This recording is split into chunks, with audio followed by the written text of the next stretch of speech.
Hey everybody, and welcome to today's News Tonight, the weeknight news show where we're joined by special guests and our lovely patrons to discuss the day's gaming news.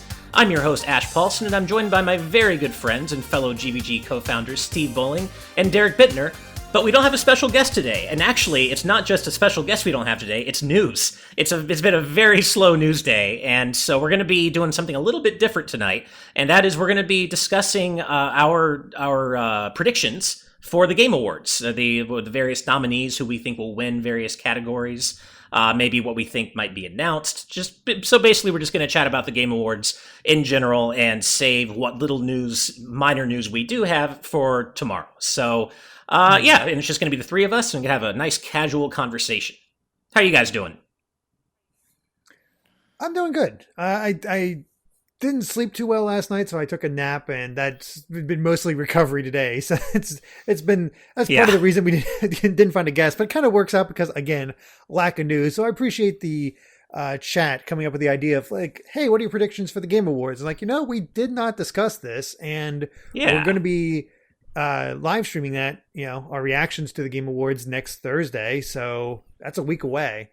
Why not? I'm so excited. I don't think we've announced this on stream, but with the lack of news, especially as we're getting through the busy time of the year, I think we've decided that we're going to be taking TNT, Today's News Tonight, down to 3 days a week: Monday, Wednesday, Friday, and that allows us to get some other kind of work and stuff done because of that. But it also, like, this is 2 days in a row now where we're talking about how light the news is. So. Right. Now, to be clear, though, just so you all know, that doesn't mean that if some huge news drops on a Tuesday or Thursday that we're just going to be like, they can wait till tomorrow. No, if something big drops, we'll have a discussion about it. We'll upload, a video and talk about it. So, Smash DLC character announced. Yeah. We're discussing that. Yeah. If it was Tuesday, Smash DLC, who cares? No, we'll absolutely be covering all the big announcements if they happen in between episodes of GVG. So, Steve, we haven't heard from you yet. How you doing, man? I'm doing pretty good. Today was the first day in a long time that I got to sink some substantial time into working on scripts for GVG videos. So, nice. Stay tuned. I've got a couple irons in the fire right now. We've got big stuff coming on the channel soon. I wish I could say when, but I literally have no idea. We'll have Cyberpunk on the channel as soon as we're allowed to show it.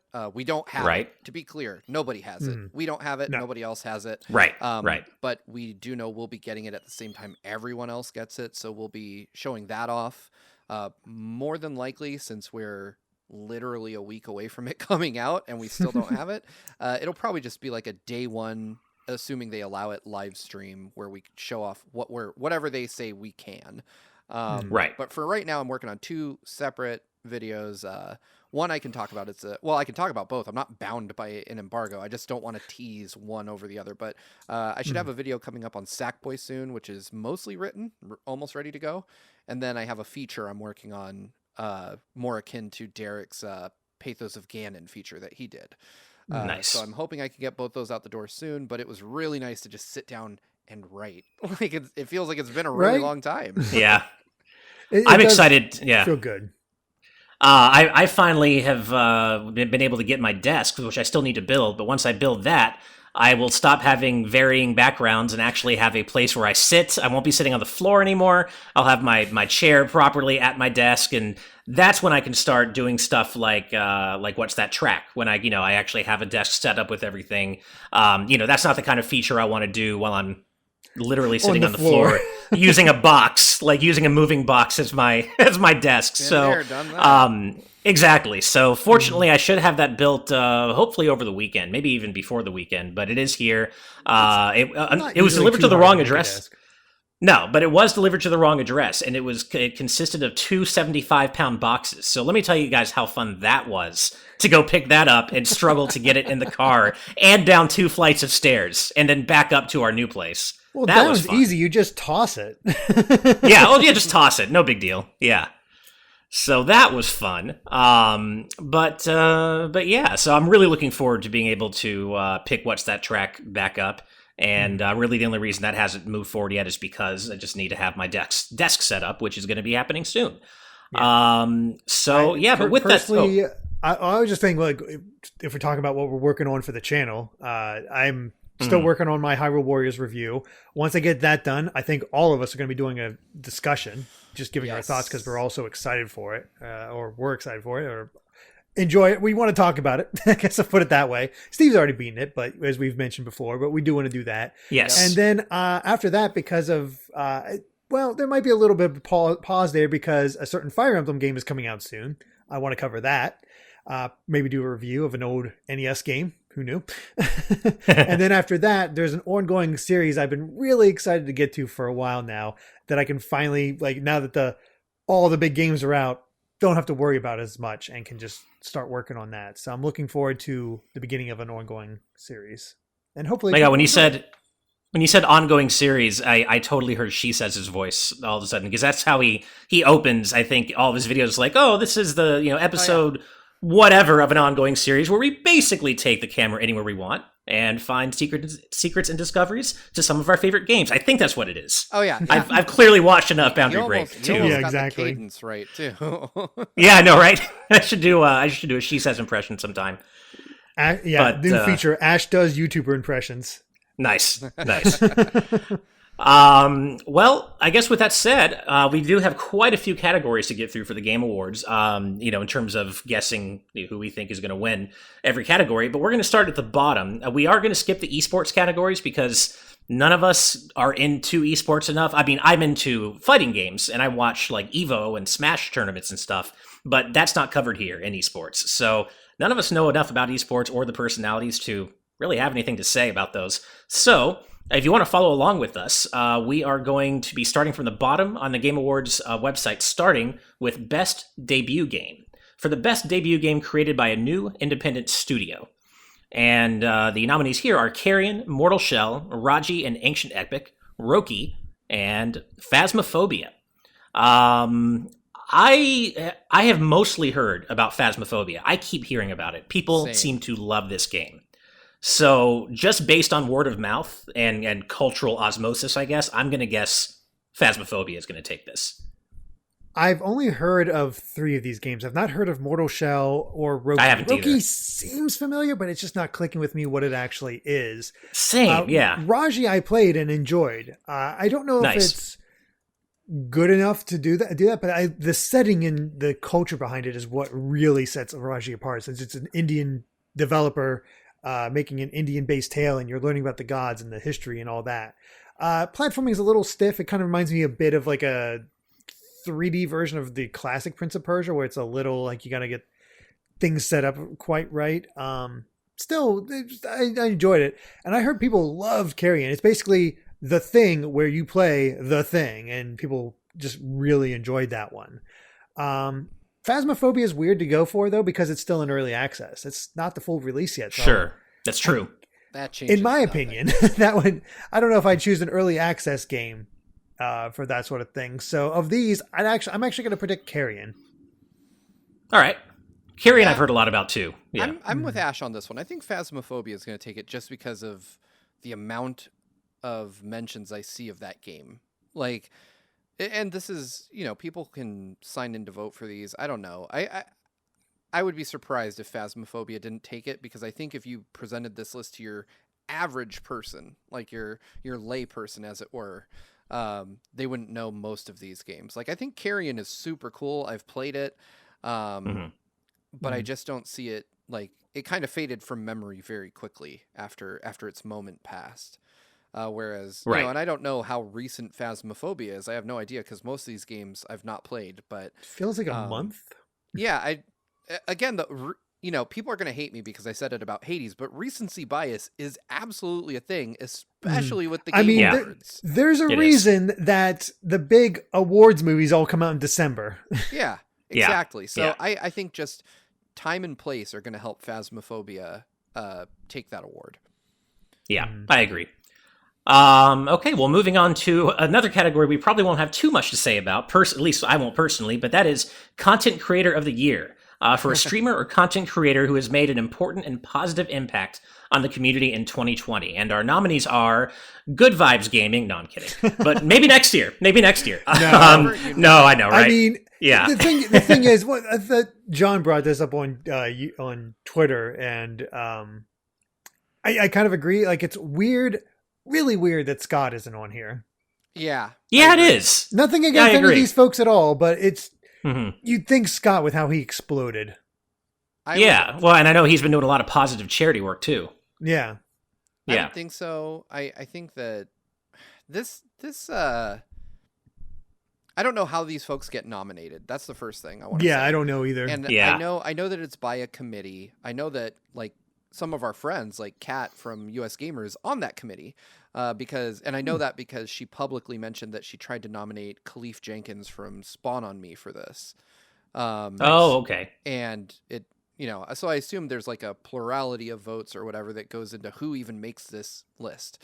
That being said, I look at this list of people and I like to think I know something about my fellow content creators, and I only recognize 2 people, and one of them I only know one because Fall Guys repeatedly mentioned him, and that Tim the Tatman. But Alana Pierce is going to win this. She's the only one I felt like I've heard of. I don't know what she does, but I feel like she's been on IGN. She's been on Rooster Teeth. Like she has come from traditional games media. So it would be, she is by a mile the most famous person or the most recognizable person on this list. And I mean, let's look at all the other people that have won this award in the past. Greg Miller, Dr. Disrespect. I think Ninja won it. I don't know, but it's sort of a crapshoot if the person who wins this is a good person. Is this a weird way to put it? Yeah. Let's just say that there's a curse that follows this award, and so far I think Greg Miller is the only person that hasn't succumbed to it. That being said, I think Alana's cool. Like, I've watched her content in various places. I don't watch like her personal YouTube channel, but I've seen the work she's done for larger outlets, and she's very talented. I don't know much about the others, but I will say if Alana doesn't win it, it would be kind of cool to see Jeanne Lopez or Valkyrie to get it, just because it's representation of gamers that don't usually get representation. I was going to say it's cool to see. Yeah, I was going to say, it's cool to see 2 women of color up here. And there are actually 3 women to the 2 men. So we're definitely getting some more diversity in the Game Awards, which I think is cool. Like you, the only name here I recognize is Alana Pierce, personally. And I'm guessing she's probably going to win, basically because of everything else you guys have already said. But I hate to admit it, but I'm not that familiar with her content, and I don't recognize any of these other names. Jeanne Lopez, Nick Merckx, Tim the Tatman, and Valkyrie. I don't know. I mean, I wonder if more of these people are based on Twitch, though, because I'm more, I'm more familiar with our fellow YouTubers, not so they much seem Twitch like streamers. Twitch. I was going to say this, like, I hate to say it, but all these pictures, like, I don't know who most of these people are. Like, Tim the Tatman and Nick Merckx remind me of like your typical neon-soaked, sponsored by G Fuel kind of streamers. Yeah, like, let's get it. It's a good way to put it. Let's get it today, guys. Like the guys that I immediately would just jump out of a stream if I saw them on it. No offense, I'm sure there are tons of people that love them, but I hate that kind of like stereotypical vibe. Like, I feel like the Same neon. I say this with like fucking green. I know you got the Xbox green behind you. But I feel like the typical like dark room neon saturated stream is like the 2020 equivalent of gaming in your mom's basement was in the 80s and 90s. Like the stereotypical view of gamers that's reductive. That said, someone like, nice. Rob it's more like a Armanek college said. dorm. Rob Armanek said, I just don't vibe with these folks. Alana's cool. I would love, basically, I would love to see a woman win this award. That's what I'm going to say. I would definitely prefer Jeanne Lopez or Valkyrie, but just because it is a huge segment of gamers that haven't, don't get recognized in that way. But I feel Alana's like the big name in that group, so I just don't see it going a different way, unfortunately. Right. By the way, just really quick, I want to point out in the chat, for the first time we have Titus Malvolio joining us live, so welcome. We read your name every time, but we haven't had you in the chat, so welcome. We're glad to have you here. Is it Titus or Titus? Because I was actually about to ask this. I wanted to ask the same thing. If you could clarify that would be great, so we can make sure to get it right. Yeah. Also, I just want to point out, because Mark Cole has asked like a few questions and we've glazed over all of them. So real quick, Mark. No, I did not do the Turkey Day AC events. I was really busy. I'm scrolling through. Any more Hyrule streams? I guess you have to ask Derrick on that one. Yeah, I don't plan on it just because I'm playing it, and I'm already streaming 3 other games, so I don't think that's going to be able to fit in my schedule. Like maybe I'll do some like post game content if people really want it, but I don't have any plans. Fair. Yeah, I thought about doing it, but yeah, it's Titus.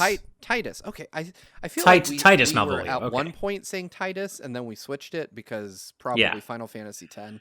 I was like, it's probably my FF10 bias. Yeah, exactly. Yeah. Anyway, that's with a sorry. D. So wanted to catch up with the chat for a little bit, but anyway, Ash, take it away. Sorry. Cool. All right, we're moving on to Best Multiplayer for outstanding online multiplayer gameplay and design, including co-op and massively multiplayer experiences, irrespective of game genre or platform. So we've got Animal Crossing New Horizons, Among Us, Call of Duty Warzone, Fall Guys Ultimate Knockout, and Valorant. And this one's a tricky one. I could see 3 of these. I feel like there are 3 of these that could possibly win. Yeah. No, I'm down to 1. It has to be Among Us. Yeah. I think Fall Guys has a chance, but I think it's probably going to be either Among Us or Animal Crossing. It's going to be one of those 2, I think.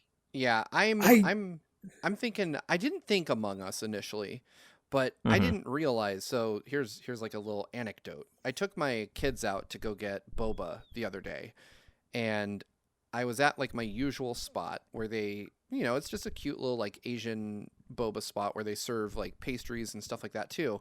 And no joke, they made in-house like Among Us themed macaroons. What? And I was like, love what? It. Yeah, kids and crazy. Love this game. It's insane. And I spotted multiple people eating them, and then I bought some because my daughter, who I didn't even know knew about Among Us, was like, "Please buy the Among Us macaroons, Dad." I was like, "All right." So I have no doubt in my mind that Among Us is taking this award, even though I've never played it, I've never watched really fun. it. I've just heard so much, I can't escape it, and so I think as a reflection of gaming culture or just pop culture at this point in general, Among Us almost has to take it. It being I think it will be and Among on Us. Yeah. mobile devices, kids have really gravitated towards it. Even they're willing to put up with people dropping, but because they love becoming the imposter.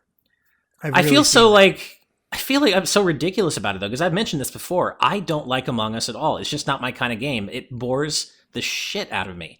And I know it's not because it's a bad game. Obviously, everybody loves it, but I feel like I'm just missing something. I don't know. Maybe it's just not my kind of thing, but it does nothing for me, but I do think it's going to win. I think Among Us is going to be the winner. Ben sums it up really well for people like me in the chat who have never played. He says, Among Us is a game where even if you haven't played it, you feel like you've played it. And that is a whole mood. Like, I agree with that because I feel like I definitely know a lot about this game, even though, like I said, I've not caught a stream. I've not played the game myself, but I can't help but be assaulted by it. So I'm going to play it. I absolutely need to, especially since my kids love it, and I didn't even know they played it. I would have said Animal Crossing a few months ago, but now I think Among Us. Yeah, maybe Animal Crossing beforehand, but even though it's online, like, is not that great. So yeah, I was about to say. Yeah. I have to say, I would like to see Fall Guys take it, just because that has been, weirdly enough, that's been a really bright spot for me in a dark year for all of us, just in the sense that, I get together with 2 of my best friends every Monday night, and we just play Fall Guys together and have a few beers, and it's a lot of fun. It has problems, no doubt, but it's just easy to pick up. It's easy. Yeah, it's just easy to pick up and play, and it's just been a lot of fun for me personally this year. So I'd like to see Fall Guys win, but I do think it's going to be Among Us. Yeah. We do have to do our monthly multiplayer night or our monthly multiplayer stream. Maybe we should go through a couple of these with our patrons. There you go. Yeah, I'd be down to do both Among Us and Fall Guys. Not so much for Call of Duty Warzone, but what are you going to do? Yeah. I've heard of Valorant, but I don't know anything about it. I don't know much about it. Yeah, so. And Animal Crossing, I just don't have. Yeah. Plus, the multiplayer for Animal Crossing is, it's Animal Crossing, so I don't know. It's obviously fun, but I don't know how exciting it is necessarily for like Not a at all. stream night. Yeah, exactly. I would. Yeah. So I've long been planning, pretty much since the inception of GVG, like a holiday giveaway type of stream for Animal Crossing. But I don't think inviting people to your island is particularly exciting gameplay. I think I mean, one, the sequence of people traveling to your island takes like 2 minutes a piece, or I'm being hyperbolic, like a minute or so, but like an actual minute. And when 8 people show up to your island, that is just a lot of waiting, like to do anything. Yeah. And then once you're there, it's like, oh, hey, you can do there's no like mazes to go through or games to play. You're just playing Animal Crossing in a different place. So while I enjoy it and I think it's a relaxing, fun kind of experience, I don't think it lends itself particularly well to being like a memorable multiplayer game. Sure. Yeah. That makes sense. All right. Well, moving on to best sports/racing game. And why do they combine these? Sports and racing are different in my opinion. Either category to really that's probably true. It. Yeah.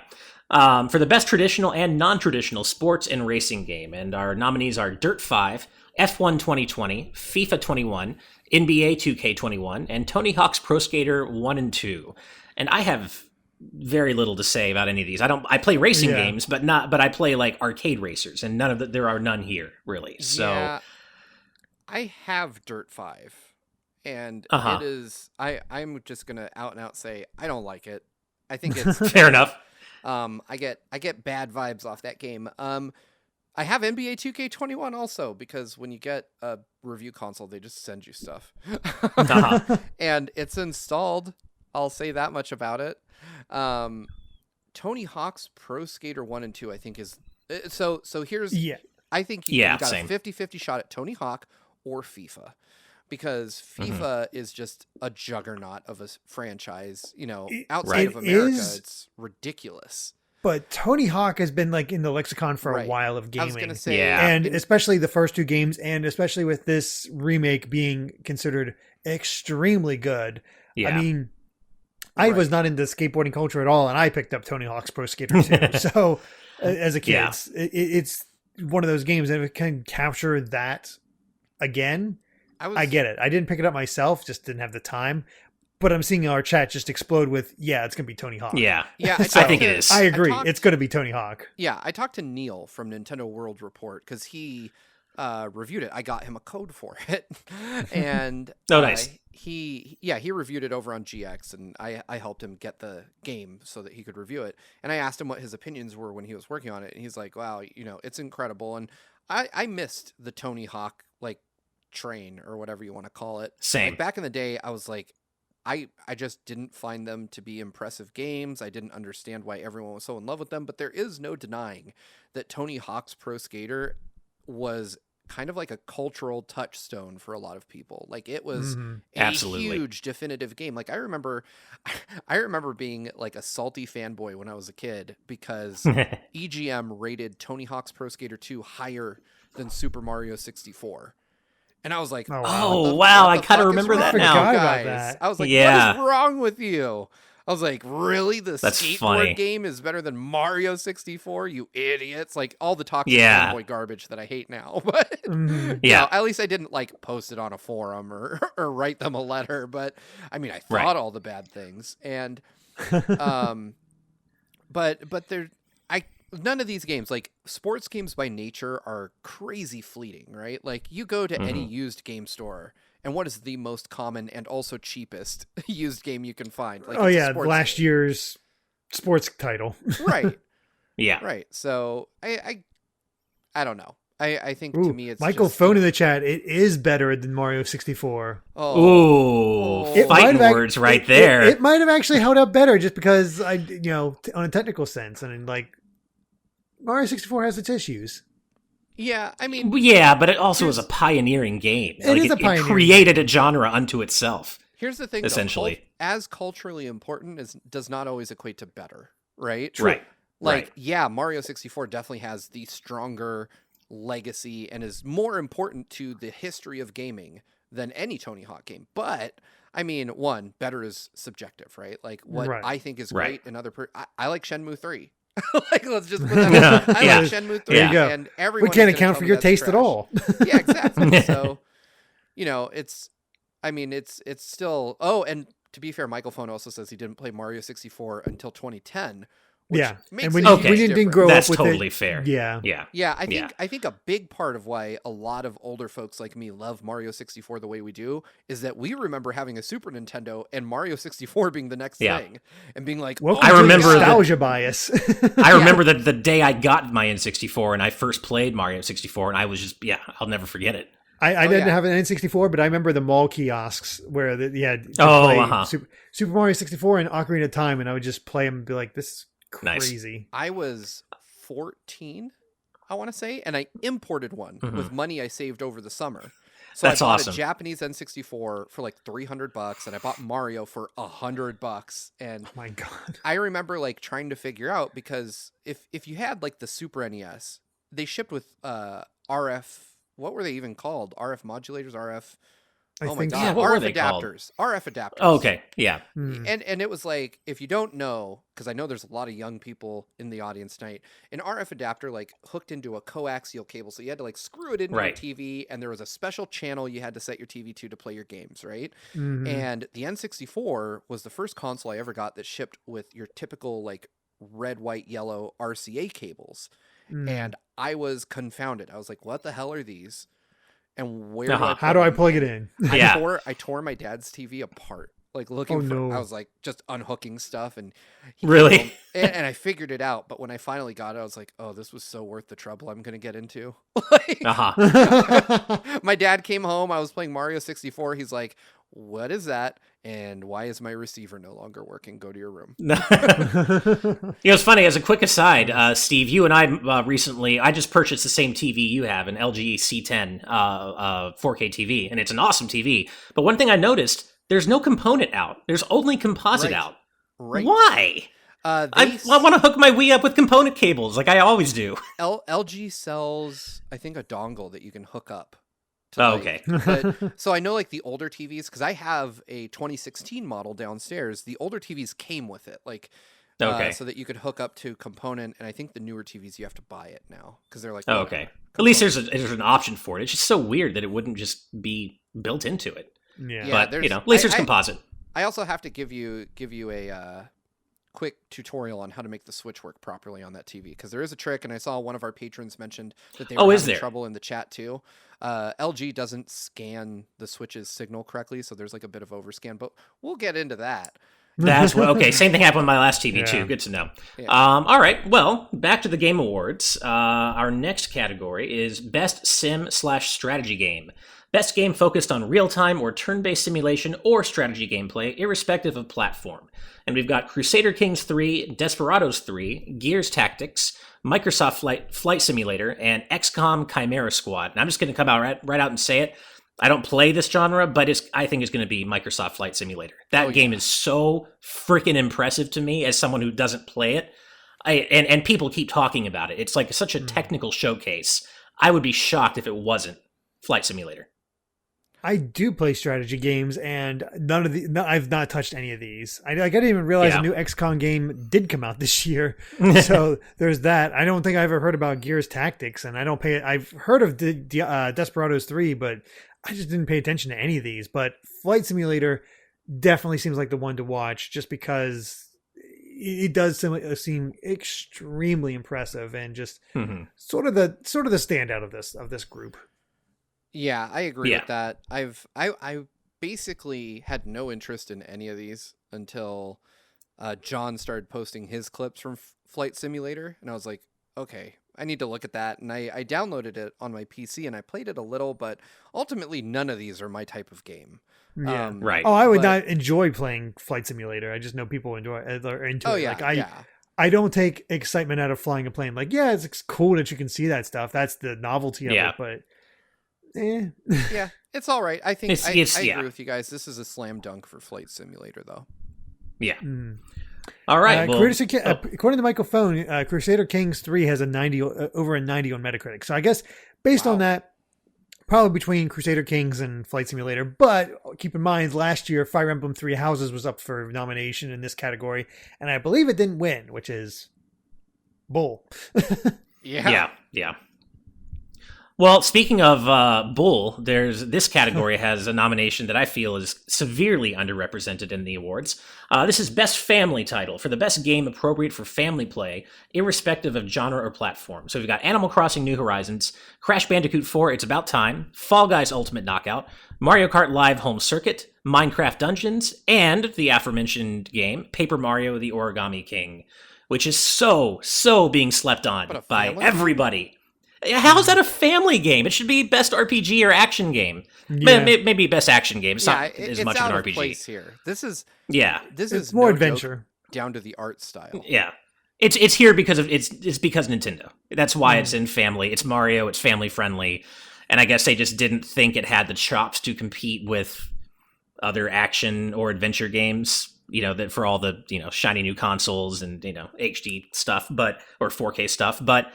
Yeah, I don't think Origami King is going to win it. I think it's going to be Animal Crossing. I wish Origami King would win just so it would win something because, again, people are sleeping on it. But I think it's going to be Animal Crossing. Yeah, I'm with you, Ash. Animal Crossing for sure. I mean, this is the only game on this list I've played with every member of my family. So, I played Animal Crossing with my mom, my dad, my brother, my sister, and my kids, and my wife. So it is the definition of a family game for me. That is, this so far, though, is the most solid lineup of games I've seen in any category.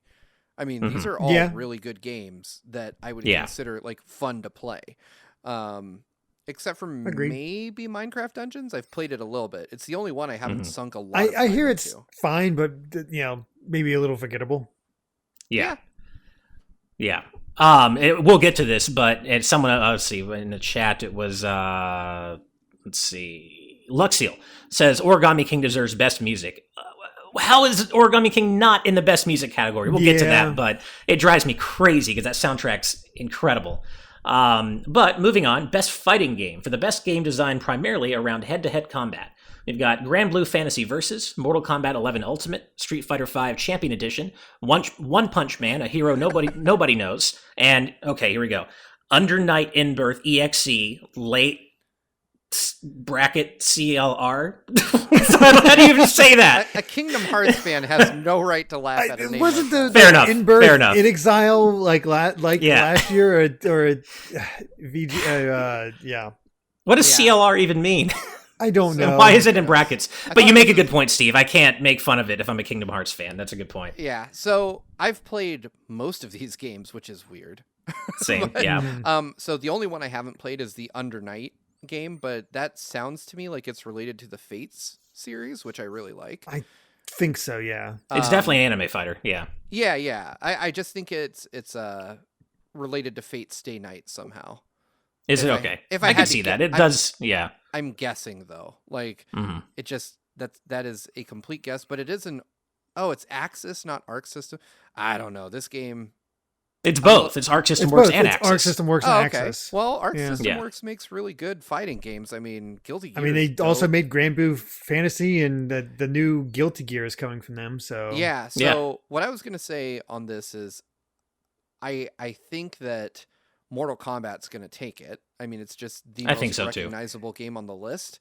That being said, I actually wish Grand Blue Fantasy Versus would take it. I've said this for years. Street Fighter V is one of the ugliest fighting games I've ever played in my life. What? I love Street Fighter V's visuals. That's so funny. What in the ever-loving shit is wrong with you? I do. I love those overdone character designs though, like the big hands and I don't know. I like that kind of. I loathe this move toward realism. If you want the perfect Capcom fighting game from a visual standpoint, look no further than Tatsunoko versus Capcom. That is that's a great looking best looking fighting game Capcom has ever made, and they're just like, okay, make Street Fighter look more like Tekken. I mean, that is really that crossover. It needed to happen. It's still pretty stylized though. Like it's more realistic, but it's like a hyper stylized realistic though. Like Mortal Kombat 11 is realistic. Like I don't know. First off, Capcom has this fascination with enormous shoulders. Like every character has these outsized, incredibly big shoulders and hands. It's really off-putting.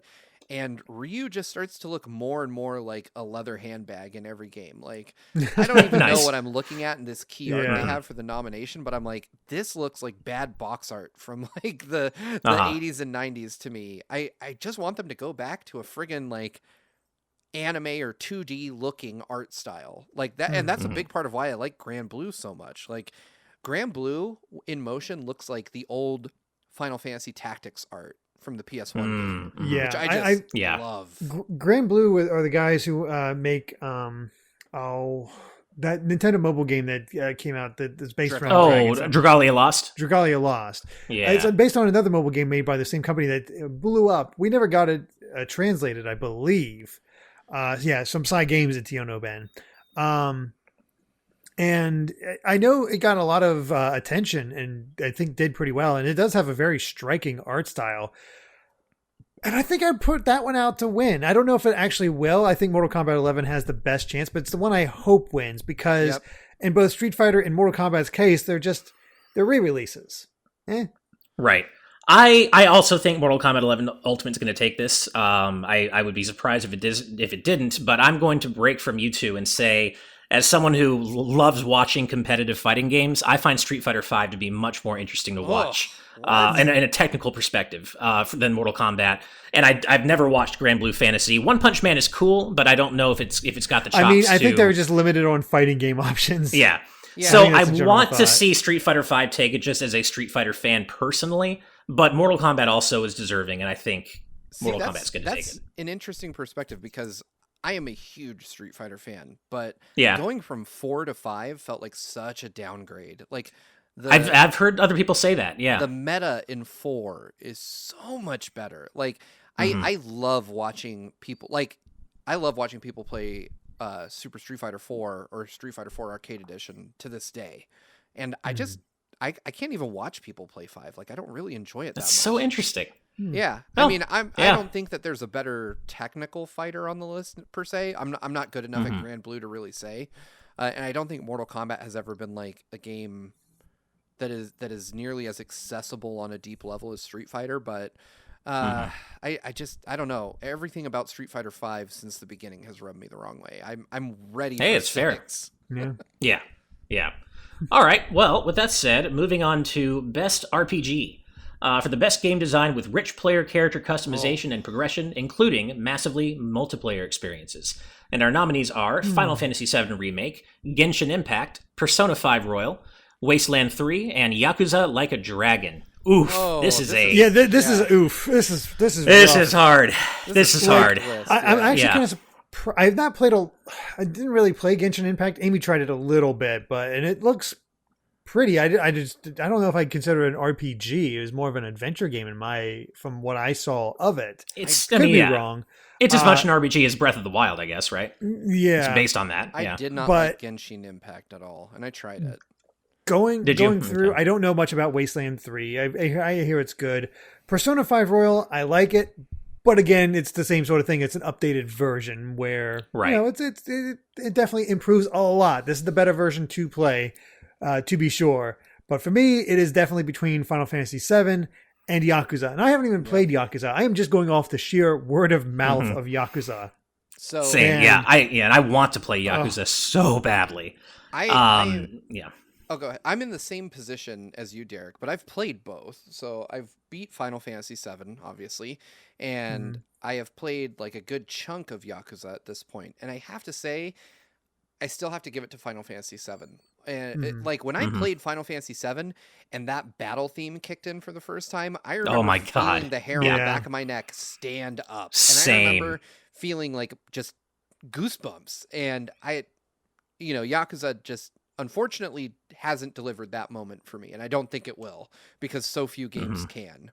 And no other game. Yeah. Final Fantasy. No, I'm right there with you. Is like a hair away from Game of the Year, in my opinion. So, I mean, it is. Unfortunately, even though Yakuza Like a Dragon is a great game, I think it just came out in the wrong year. That's fair. Yeah. I mean, I'm right there with you, Steve. No game that I've played this year has made me feel the things I've felt playing FF7 Remake. Yeah, same. And I want to replay it. I mean, I wish I could replay it right now. It's not perfect. It's certainly not perfect, but the highs are so high, and the lows are really minimized in my opinion. And I could maybe possibly see Yakuza like surprise taking this category because it's made such an impact. But I do think it should go to Final Fantasy VII Remake, and I think it probably will. Yeah, but I do think that Persona 5 Royal and Yakuza have a chance to take it as well. So my vote goes to FF7, and I think it's going to win, but I don't think it's a shoo-in necessarily for FF7. Yeah, I agree with that. I agree. But yeah, Steve, the first time you hear that battle theme, for me, it was that, and then the third phase, when the third phase of the Genova Dreamweaver fight starts, and the music, that's my favorite moment of the year in gaming so far, and we only have a month left, so... you know what? No, it's one of my 2 favorite moments. That and that scene in Origami King are probably my 2. Yeah. All right, moving on to Best Action Adventure. For the Best Action Adventure game combining combat with traversal and puzzle solving. And we've got Assassin's Creed Valhalla, Ghost of Tsushima, Marvel's Spider-Man Miles Morales, Ori and the Will of the Wisps, and Star Wars Jedi Fallen Order, and of course, The Last of Us Part 2. I feel like The Last of Us Part 2 is just going to win everything it's in by default, but maybe not. This is the first category we've come to that I can claim a clean sweep on. I've played all of these. Nice. And hey, I can do that too, in the fact that I've played none of them. Excellent. So this is tough because there are some real heavy hitters. I'm just gonna, my personal taste, Jedi Fallen Order and Ori are like immediately out. So is Assassin's Creed. Like those are good. And to be fair, I'm not saying these are bad games. They're all good games. Sure. But I don't know that like as an action game, I'm not sure that those are the ones that I enjoyed the most. I would honestly probably eliminate The Last of Us Part 2 as well, only because I don't really view The Last of Us as an action game. Like I'm not running and gunning and like fighting, I'm usually hiding sure. or trying to be stealthy. Like that's just how I play the game. So for me, it would come down to Ghost of Tsushima and Miles Morales. And I have to say, even though, I platinumed both. So for me, I would have to say, as which game has the better action, it has to be Miles Morales. Like, Miles Morales feels like a AAA action movie kind of game. Like, I can't think of a game that moment to moment is more exciting on this list. That is a very good point, but is it significantly different from the original Spider-Man? It is. Okay. So, because you have like the Venom powers, right? So, right. I mean, you start out as like this OP-ass Spider-Man. Like you are just wrecking dudes from the start. And then on top of that, you gain, I don't know what he actually calls it, but his invisibility power. So it's like you can like hop down, take a few people out, turn invisible, zip away, go back to being visible, jump right back in. Like you have a lot more combat options in Miles Morales to mix things up, and it does a far better job of that like superhero power fantasy of you just beating the hell out of normal dudes like left and right. Like Miles is a way better fighter than Peter Parker. That's what I've heard, from others as well. I think it's probably going to come down to either Spider-Man or Last of Us Part 2. And I agree with what you're saying, Steve. I haven't played Miles Morales myself yet, but based on playing Spider-Man PS4, I see that as much more of an action game than something like Last of Us Part 2, which I have played or am still playing. Well, remember, this is best action adventure, and right, exactly. I call Last of Us Part 2 an adventure. Yeah, right. Agreed. I just kind of feel like because of its, and it may not be fair, but I think because of its impact, its cultural impact on gaming culture, right? I just feel like Last of Us Part 2 is probably going to take most of the categories it's nominated in. I hope I'm wrong, and that's not because it's a bad game. It's fantastic, but I do think that these other games deserve consideration, but I'm afraid that Last of Us is just going to cast too large a shadow. Oh, I agree. Yeah. I think Last of Us will take this category. I just want Miles Morales to take it instead. Yeah. Gotcha. And I've seen a lot of people in the chat hope that Ori takes it. Right. Thing. But yeah, agreed. It's going to be Last of Us Part 2. It's just, I can't chime in on this too much just because I've not played any of them. But it just, culture impact wise, it's Last of Us Part 2. I will say I'm not an Assassin's Creed fan at all, but I keep hearing consistently good things about Valhalla, more so than I have the last like 5 Assassin's Creed games or however many there have The been. last couple, the Greece one, and I think it's Assassin's Creed Origins. I think ever since Origins, apparently Assassin's Creed's been on the upswing for a lot of people. So Cool. Origins switched over to a more Souls-like control scheme where you use like bumpers or triggers to fight instead of face buttons, and people seem to really like the revamped combat. I personally prefer the older style games, but I have enjoyed Valhalla quite a bit. Like, I don't know what it is that they changed, but it just feels more refined to me somehow. Like, the combat is very enjoyable in Valhalla. Going back to the RPG category really quick, Evernight Studio made a great point in the chat. Listen, given this list, if you can have Persona 5 Royal, then where is goddamn Xenoblade Chronicles Definitive Edition? Right. Good point. Where is it? It absolutely deserves to be there. Yeah, if it should P5 probably be there R can over be there. Genshin Impact. Absolutely. That's a huge snub. That should totally be there. All right, moving on to Best Action. For the best game in the action genre focused primarily on combat. And we've got Doom Eternal, Hades, Half-Life Alyx, Neo 2, and Streets of Rage 4. And I know what I want to win this, but I know it's probably not going to win it. I want it to be Streets of Rage 4 like hell. I want it so badly. Streets of Rage 4 is a really good time. Steve and I played it together good. online. Yeah. It's fun. It's so good. I would love. We should do a Streets of Rage 4 stream sometime, like doing multiplayer. That'd be so fun. Oh man, I would. I know it's 2 players max online, but that'd be so fun. It is. That's so dumb. I want so badly for SOR4 to take this, but I think it's either going to be Hades or Doom Eternal. Yeah. Yeah, I'm with you on that. I'm actually kind of surprised Half-Life Alyx is under the action category rather than the action adventure. I've not played it, so I don't know, but it didn't seem like a game that was constant action. Right. Same. I haven't played it. Yeah. I've played only the opening part of it, and it doesn't seem like an action game to me either. That said, I think because of the fact that it's so limited in its appeal, like how people that can possibly play it to begin with, I don't see it taking it. I think Hades is the most likely candidate, just based on what everyone has flamed me for online. But Doom Eternal is positively thrilling to play. So I would not be surprised if I would put it 50-50 Hades or Doom Eternal. Agreed. Which Same. I agree with you though, Ash. It's kind of a shame because I really want Streets of Rage 4 to pick up an award.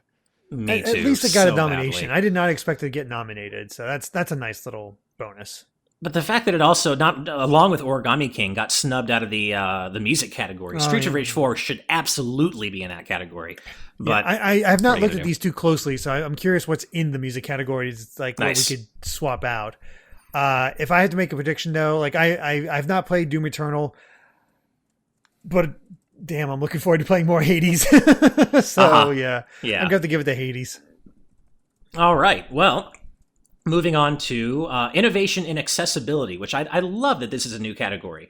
Recognizing software and or hardware that is pushing the medium forward by adding features, technology, and content to help games be played and enjoyed by an even wider audience. I just love this so much. And our nominees are Assassin's Creed Valhalla, Grounded, Hyperdot, The Last of Us Part 2, and Watch Dogs Legion. I wish they said what they did for the accessibility, because I don't know just based off this list. The only one that I can kind of go towards is Grounded, which has the option to turn off spiders, which I know you appreciate, Ash. Yes, I do. And I do know a bit. My wife is super into accessibility stuff. She works in that field sometimes, and we both watched some videos on The Last of Us Part 2's accessibility features, and there are a ton of them. So, I mean, they really went all in on the accessibility aspect of The Last of Us Part 2. So it wouldn't surprise me if that won this category, but at the same time, I can't comment on the others, so I don't really know. Yeah. I couldn't guess, honestly. Yeah, I know. Maybe. But This is hard for me, but if you're into accessibility, absolutely follow Steve Saylor, the blind gamer on Twitter. He is a huge advocate for accessibility in games, and someone I would consider the foremost expert on this, and I believe he has consulted on a few of the games on this list. Oh, nice. I know personally, and I will just align my opinion to his, that The Last of Us Part 2 did a great job with accessibility, including modes for blind gamers, including ways to outline enemies in colors to make it more contrasty for people with disabilities to be able to recognize the action on screen better. So I'm going to go with that just because it's the one I've seen mentioned by experts the most. But yeah, unfortunately, you know, this is a one that I have a hard time for because being, you know, not being someone with afflicted by a disability, I don't actively seek out these features in games, but I'm glad to see there's an award category for it. Absolutely. Well, and Michael Phone says in the chat that The Last of Us will win this category because they work in this field as well. So, yeah, I mean, you're obviously speaking from a place of experience, Michael. So if you think so, and my wife also really was impressed by the accessibility features, I think it's going to be Last of Us Part 2. But I do really appreciate Grounded for having an arachnophobe mode because that's me. There are so many games over the years that I've wished you could turn the spiders off in, and I would have been able to enjoy them. But, you know, maybe that's something we'll see more going forward. All right, moving on to Best VR/AR. For the best game experience playable in virtual or augmented reality, irrespective of platform. And we've got Dreams, Half-Life Alyx, Marvel's Iron Man VR, Star Wars Squadrons, and The Walking Dead Saints and Sinners. I don't play a lot of VR, AR games, but Dreams is just blowing up. People seem to love it blew up Dreams in the beginning of the year, and then it kind of faded off. I haven't heard about people talking about That's Dreams true, I guess. since the beginning of the year. Not that that matters, but I'm just saying. But looking at this list, I can't imagine it not being Half-Life Alyx. That pedigree, the fact that it is so good, it's being nominated in other categories. Usually, to me, that means it's going to be the winner of its category, unless they're one of those people that like, it's already getting Game of the Year. Let's vote for other, get other games a highlight for that. But yeah, based on this, from everything I can tell, Alyx is takes advantage of it the best, and also making it feel traditional. I will say I've heard really good things about Star Wars Squadrons. A buddy of mine plays, and he says it's amazing. I don't know if it's going to win this category amazing, but he says it's fantastic. But I agree. I think it's probably going to be Half-Life Alyx. I think Dreams has a chance, but gun to my head, I would say it's probably going to be Half-Life Alyx. Yeah, for me, I think Half-Life Alyx is going to take it. It's the only one on this list I've played even a little bit of. I've played Dreams, but not in VR. And I think interest in Dreams died really fast. Like people made some cool stuff, and everyone was all about it for a minute, and then it just kind of went away. Iron Man VR, I heard bad things about initially. I own it now, thanks to my brother, so I'll try it before the Game Awards. But of these, the only two games I've heard like really significant good things about in relation to VR, Half-Life Alyx and Star Wars Squadrons. And I think, like Derrick said, when you see a game start to branch out of its like home category, that's kind of a telltale sign that it's a very strong contender. So I would give this one to Half-Life Alyx most likely. Yeah. All right, moving on to Best Community Support. Recognizing a game for outstanding community support, transparency, and responsiveness, inclusive of social media activity and game updates/patches. So we've got Apex Legends, Destiny 2, Fall Guys Ultimate Knockout, Fortnite, No Man's Sky, and Valorant. And I'll tell you what I don't think it should be, and that's Fall Guys. And I say that as someone who loves Fall Guys, but it took them way too long to add new content to the game initially. And they've caught up now, and they're doing a lot better, but it took too long. So I think that's probably out. No Man's Sky deserves mention, though, for the way they've been able to turn that game around. I don't know if it'll win, but yeah, I for what I understand, they've really been able to make something seriously impressive out of it that actually is close to what the game was promised to be originally. I don't know enough about Fortnite to comment, or Destiny 2, I mean, Fortnite's or Apex constantly Legends. rolling out new things, so there's that, but I don't know. It seems ubiquitous. I've heard, again, of decent things about Valorant and Apex Legends, but Luxio in the chat says Bungie got this. So apparently Destiny 2's gotten a lot of support. I just don't play these games enough to really know. Yeah, I think I think this is a really nebulous, weird category. Like, it is. Yeah, it's really hard to ascertain what counts as community support. But I have to agree. with some of our folks in the chat, like Titus and Luxiel. No Man's Sky for me has to be it, and I mean because that was a mess of a game when it came out, and you know, when you look at community support, they famously did a very bad job the year that this game came out. Like they just, no one likes it, and then just went radio silent for months, and. You know, Sean Murray, like, stopped talking on Twitter, like, just kind of, and it seemed like they were just going to cut and run and not support the game. And they have just been adding update after update after update. We got a next gen update for this game now. We got a VR update for this game now. You can, you know, they added multiplayer to it, and it's all free stuff that they've added. So, I was just going to say, Mark Cole in the chat said they had 8 updates or more this year, all of them free. Yeah, it has been a ridiculous, like, the game that shipped and the game that's available now look like different games. So hats off to them, because they're also a really small team, or at least they were. So I hope it takes it. It's the only one that I'm familiar enough with to really say anything one way or the other.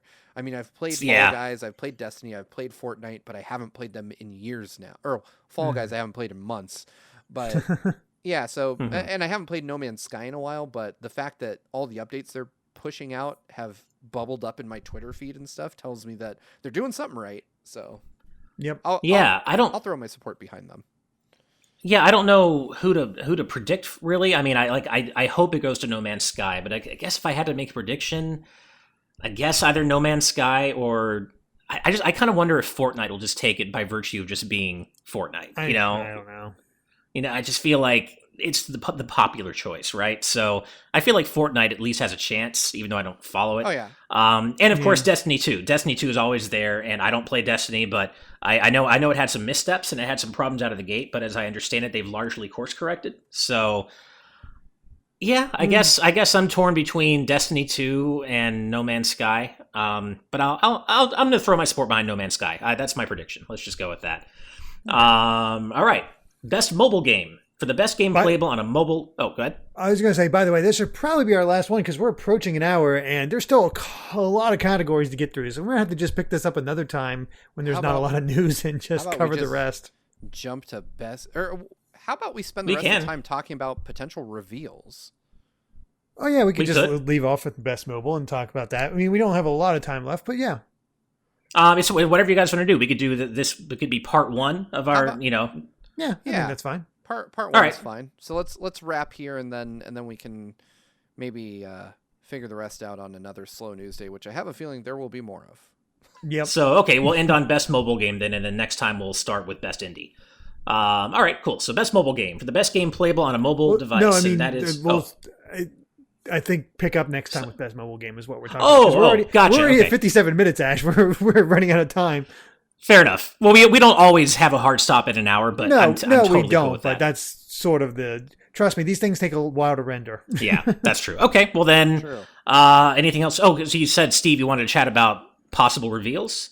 Yeah, or do you want to do that next time as well? We can roll into the post show and maybe talk about it a little, and then do it in a formal episode later. Because I think we're low. Cool. Right. All right. Well, there's not a lot of categories left, but I can see us talking a bit more as we get to the bigger ones. Yeah. I agree. Yeah. So it's probably best to split it. Well, then, cool. Well, then, yeah, that wraps up our non-news, slow news day episode of Today's News Tonight. And we appreciate you joining us for part 1 of our Game Awards nominee or winner predictions.